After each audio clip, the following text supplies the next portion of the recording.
Friends, స్క్రూస్ని tight చేసుకునేటప్పుడు మనకు support అవసరం అండి. మనం బ్యాక్ సైడ్ మనం ఇక్కడ సపోర్ట్ తీసుకుంటున్నాము. ప్రతి స్క్రూని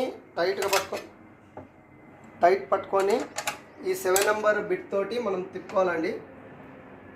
టైట్ చేసేసాము. ఇంకో దాన్ని కూడా టైట్ చేస్తున్నాము.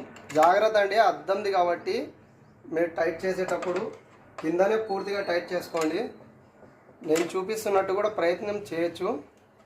ఇక్కడ చూడండి, టోటల్ టైట్ చేస్తున్నాను. అటువైపుది అయిపోయిందండి. కింది వాటిని కూడా టైట్ చేస్తున్నాను. మనం సపోర్ట్ పెట్టుకొని టైట్ చేసుకోవడం మంచిదండి. ఒకవైపు నుంచి దొబ్బినా కూడా అద్దంది కాబట్టి గ్యాస్ స్టవ్ అనేది కింద పడి విరిగే ఛాన్సెస్ ఉంటాయి.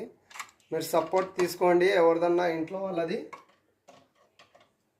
ఇలా ఇంట్లోనే మీరే ప్రొఫెషనల్గా వీటిని రిపేర్ చేయొచ్చు అండి, చాలా ఈజీగా.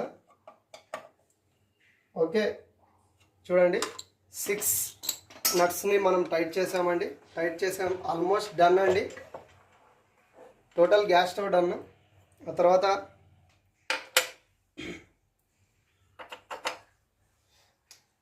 బర్నల్స్ అనేవి మనం సెట్ చేసేసాము.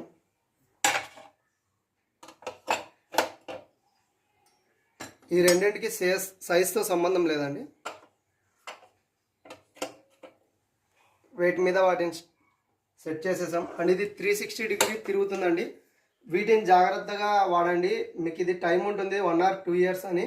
మ్యానుఫ్యాక్చరింగ్ యూనిట్ తయారైన date, expiry date, compulsory expiry date వస్తుంది. ఎక్స్పైరీ డేట్కి మనం మార్చేయాలండి. గ్యాస్కి మళ్ళీ